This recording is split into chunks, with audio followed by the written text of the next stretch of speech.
President Porter, thanks for taking the time to speak with us tonight on Capitol Tonight.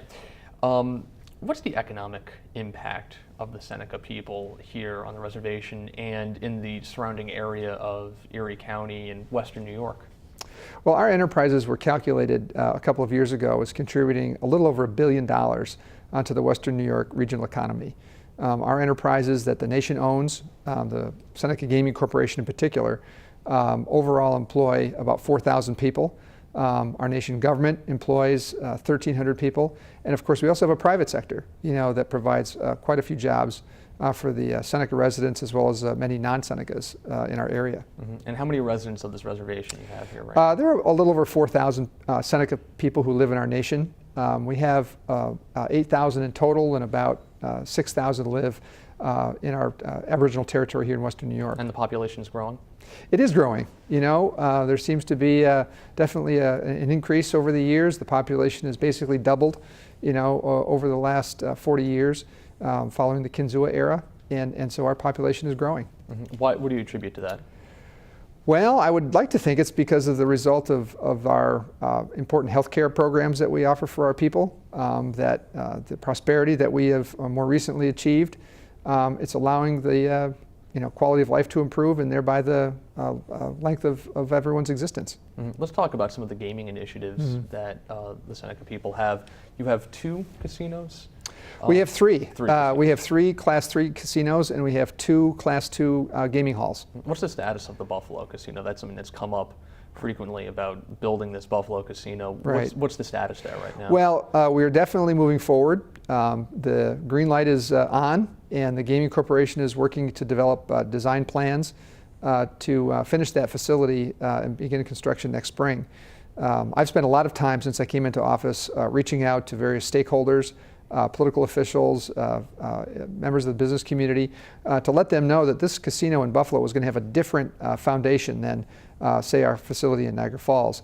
We want it to be much more integrated, and we want there to be a better tie-in with what's happening on the waterfront, because fundamentally it's a gaming business, and we want to be able to work in partnership with the surrounding neighborhood to make it a great facility, but also a great amenity for the entire region in that part of the city. Now, this facility, though, faced some significant opposition at the time. I think we're talking about 3 years ago. Mm-hmm.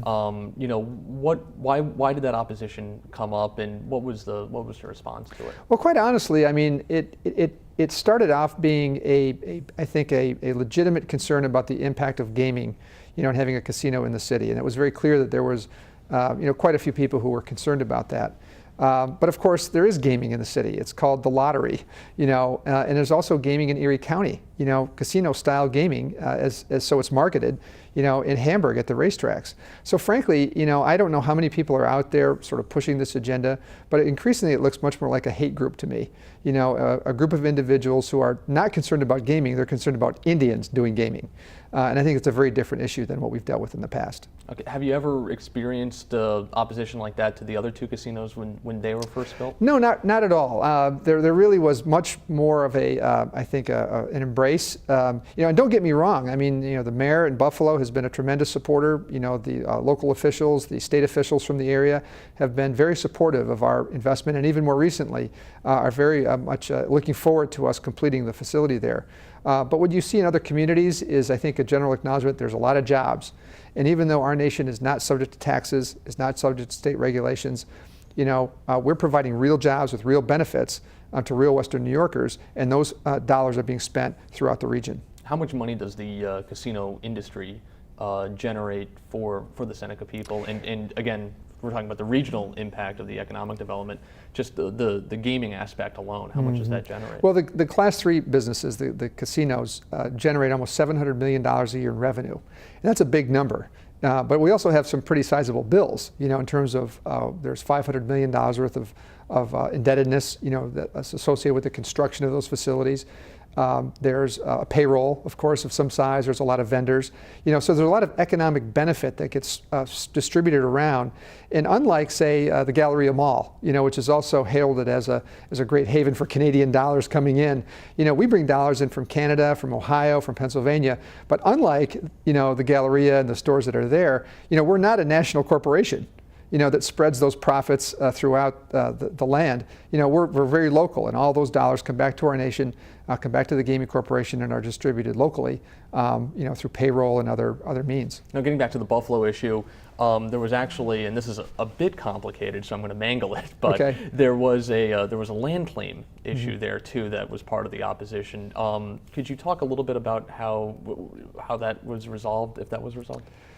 Well, there was not really a land claim. Are you thinking more of the lawsuit that had been filed to move the casino from Cheektowaga? Yeah. There had been a dispute about interpreting the state legislation authorizing the location of our Buffalo casino, and it was interpreted one way, I think, to be Erie County, and then eventually a lawsuit was brought, I think, by Carl Palladino, to bring the casino into the city itself, property, and that's where ultimately the site was located. So, there was some dispute over its ultimate location.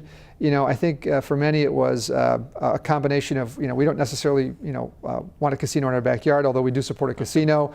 And so those things did get sorted out, and the land that we have now is the land that we have. How often do these land issues come up whenever you're trying to build a new building or new facility somewhere? Well, this is, keep in mind, a fairly unique process that we've engaged in. The 50 acres that we acquired in Niagara Falls, the 9 acres in Buffalo, were the first instances in which we exercised our rights under the Seneca Settlement Act, a unique statute that is for the benefit of just our nation, that allows us to acquire lands anywhere in our Aboriginal territory. And so we've done this with a considerable degree of consensus and support from local officials. We have had the mayors on board, and the county executives, and the local officials, and of course the state, in terms of doing this. And obviously it's been a real win-win. We have other plans in terms of some of the expansion of our territory for housing, because as we talked about, there's a lot more Senecas today than there were, and we need to acquire some adjacent lands for purposes of housing. Let's talk about those treaties and agreements that are with the federal government and with the state government as well. We just came from a news conference where you accepted the annuity cloth from the federal government. This is something that was part of a treaty with the federal government dating back to the 18th century. How many of these treaties are out there, and how often, and obviously there are a number of court battles that you have gotten into over the years with these treaties, but how often do you have to exercise your rights under these treaties, or at least remind federal and state officials that you have these treaties? Well, we have, there are less than a dozen in terms of those that tie directly to the Seneca Nation. There are almost 400, in terms of nationally, the treaties between Indian nations and the United States. There are a couple of state treaties, although that was less common, for our nation than it was the others in New York. But we have to exercise them and remind people every day of what those treaties mean, and the promises that were made to us. It's easy to forget the past, but the fact is, in 1794, when that Treaty of Peace was entered into, we basically doubled the size of the American military in terms of having to deal with the threat from the British at the time. And it was an important political and military alliance that was established between the Six Nations of the Haudenosaunee and the United States. And so we need to remind American officials, we need to remind the American people, that just because you made an alliance over 200 years ago doesn't mean you get to forget it today. And we paid a price for that. We relinquished almost all of our land base. We agreed to put down our arms and to agree to live in peace with the Americans. And if it weren't, for 175 years of poverty that were inflicted upon us, I would say it was a good deal. But we have largely been only recovering from many, many decades of abandonment and neglect. And I think the increasing prosperity that we're seeing now is well-deserved. The Seneca Nation has an ongoing easement issue involving Interstate 90. Yes. A few weeks ago, you petitioned President Obama to become involved in this issue that's really between the Senecas and the state right now. Just if you could go back to the history of this throughway easement, and just what can the president do exactly to become involved in this? Well, it's important to keep in mind that American law since 1790 has required any land transactions with Native people to have the approval of the United States government. And that's a fundamental concept in American law, that no corporation, no state government can simply go in and take Indian land. the federal government must approve this because there are treaties in place. Well, in 1954, the state of New York, you may have heard of Robert Moses, was in the business of taking not just Seneca land, but a lot of land from a lot of people for purposes of the interstate highway system, the Niagara Power Project, and others. And it was a very tremendous time of growth and expansion for state government and federal power and transportation facilities. Well, we were at the middle of all that because they needed to go through our nation. And at the time, we were probably in the weakest state imaginable. The federal government was involved in what was called the termination policy, where it had sought to break those treaties and put our nation on the path of pure assimilation and take our land from us. And at the time, our council was coerced into entering into an agreement, an easement, a permanent right for the state thruway to go through our territory for the mere sum of $75,000. No rents, no long-term benefits to our nation, to completely transform and change the life of the Seneca people who live here at the Cattaraugus territory. And so that has always been illegal. And what happened was in 2007, I should back up, in the early 1990s, the nation filed suit for purposes of challenging this, and it was dismissed because of the state having sovereign immunity. Right, so this is something that the state virulently denies, saying that they have a right to this thruway, this stretch of the thruway being sure, there. yeah. And in fact, they've even, I believe there's been attempts to even collect tolls from by the Seneca people. We have imposed a motorist fee. It's about $80 million of unpaid and uncollected fees. How much is that per car? It was $2 and now it's $5 because the council recently raised it. But the point being is that the state is running an illegal business in our territory. And no differently than if this were a utility company or a railroad, you have to pay to use someone else's land. The state of New York is not paying us. And the $75,000 that was given in 1954 was under coercive conditions, it was under legal infirmity, and it is simply invalid for purposes of justifying any modern day and future presence in our territory. Now, wasn't this, though, in response to what Eliot Spitzer was trying to do a few years ago involving collecting cigarette taxes, or and I'm going to misphrase this, I believe it was something that Eliot Spitzer was trying to do at the time. Mm-hmm. No, I mean, as I said, this has been a dispute for us for many decades. We can't manage the timing of things sometimes, and we can't manage the way people perceive it. But the fact is, this has been an ongoing issue. I mean, it's no different than even the Southern Tier Expressway Agreement, which is now called I-86, going through our Allegheny territory. That bill isn't paid either. That was 36 years ago, and the state still hasn't paid the final installments in terms of the promises that they made to us. Let's talk about that tobacco issue that came up again last year when Governor David Paterson raised tobacco taxes and per-pack cigarette taxes everywhere else. He also included a plan in the state budget that would require taxes on non-reservation residents who purchase cigarettes and tobacco products on your reservation. This is something that the courts have ruled the state has the right to do on numerous occasions. Where's your legal footing on this? Well, the legal footing is our treaties. Our treaties make it very clear, that we have respected free use and enjoyment of our lands, and that means no government on the outside, the state government or even the federal government, as far as I'm concerned, has the right to interfere in how we govern ourselves here in our nation. We have not litigated that issue in the American courts, nor will we. It's no different than, will the state of New York enter the Seneca Nation court system to have these issues adjudicated? Frankly, we don't trust the courts to deal with something as important as the political promises made by the United States in this area, and so we won't. But that is our fundamental legal foundation, the promise made by the United States that no one will interfere with our internal business. Why is this such a strident issue for the Seneca Nation? Why is this something that you guys have seemed to have dug your heels in, essentially, on not allowing the state to collect this tax, not from reservation residents, but from non-reservation residents who are basically looking to skirt New York State tax law? We've been digging in on these issues for a long time, not because they've been tied to cigarettes, but because they've been tied to the treaty commitments and promises that were made to us.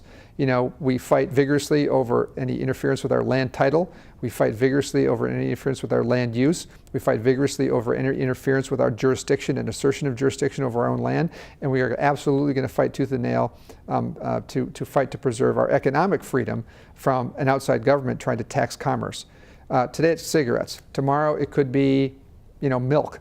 We have no idea what it is that the state of New York and its officials are going to try to confiscate from our nation. If New York has a problem with its citizens, it should deal with that issue directly. I don't know if New York State is willing to criminalize doing business with an Indian, but frankly, that's what it should do if it's concerned about its own citizens. But as far as their freedom to come into our nation, no differently than the freedom of New York State citizens to go to Pennsylvania or to Vermont or New Jersey, where they're currently buying their cigarettes, that's between New York State and its people, not us. How much of a financial hit would it mean, though, for the nation if this plan were to actually move forward? Well, the plan has gone into effect. At the end of June, the courts ultimately vacated any stays of enforcement, and the state moved immediately to implement its tax scheme. And since that time, New York State has been trying to collect taxes on sales made in our territory. It has not happened. We have banned all cigarettes in our nation that have any New York State tax stamps on them. And I think that's true from throughout the Indian country within the state. There is no taxes being collected directly by the state at all. So is this a standoff, essentially? Well, in our view, the fortunate aspect is that our internal sovereignty has allowed certain businesses to be established that manufacture cigarettes, here in our nation. And that is the most pure form of self-government, as far as I'm concerned, is that we have an internal economy, we have a good that's being produced, and we have individuals who want to purchase it. And if New York State wants to fight over that, then we'll definitely be fighting over it. After you became president last year, have you met with Governor Andrew Cuomo? Have you met with Lieutenant Governor? I believe you have met with Lieutenant Governor Bob Duffy. What's the relationship? How do those meetings go, first of all? And what's the relationship right now between the Seneca Nation and New York State's government? Well, I did meet with the governor for just a few seconds when he visited out here early in January. And he had dispatched Lieutenant Governor Bob Duffy to meet with us. We've met twice. He came out just last week for purposes of talking about a variety of issues that are of outstanding dispute and also outstanding opportunity between the nation and the state. And so at the moment, I'm of a mixed view. I certainly don't appreciate the state's historic effort to seek to collect taxes on cigarettes made in our territory. But it's also true, that we are in many ways a partner with the state when it comes to our casinos. Those are subject to a gaming compact. It's the product of the nation and the state coming together to say, let's create jobs together. Let's create economic opportunity together. And it's worked. The almost 4,000 people today who are, working at our casino are the result of that accommodation to one another's sense of sovereignty. And I think there are plenty of opportunities available. Just even yesterday, we announced a $53 million new expansion of our casino in Salamanca. So those are the kinds of things that if there's peace, if there's respect for sovereignty and treaty rights, those are the kinds of good things that can happen for the nation and the state. Will there ever be a repeat of that incident on the Thruway from the 1990s when the state last tried to collect the cigarette taxes? Will there ever be an incident of rioting again or anything like that? Well, I wouldn't call it rioting. Frankly, I would call it national defense. And the fact is, any nation that works, that seeks to survive, to sustain itself, has to have a population prepared to defend it. I can only put it back to you in terms of if the American government or the state government ever want to stop respecting our sovereignty, then there will be a reversion, I think, to the ultimate need to defend our nation. So that's not a no. No, I mean it's entirely possible. Because my job as the president and with the council here is that we are supposed to, through diplomacy and negotiation and discussions, resolve problems. If we go to meetings in Albany or in Washington and we come home and we have no answers for our people, then what happened in 92 and 97, that's what happened. A complete breakdown and failure of the political process to solve problems. And we do the best we can to find resolutions to difficult problems. We've done it for many, many years. It's up to the state and its officials. So I can't guarantee that some future governor isn't going to be completely disrespectful and put the nation and the state on a collision course. I can't guarantee that. I have no idea. But I can assure you that our people will always be prepared to defend our lands and our sovereignty. Okay, President Porter, thanks for taking the time. Great. Thanks.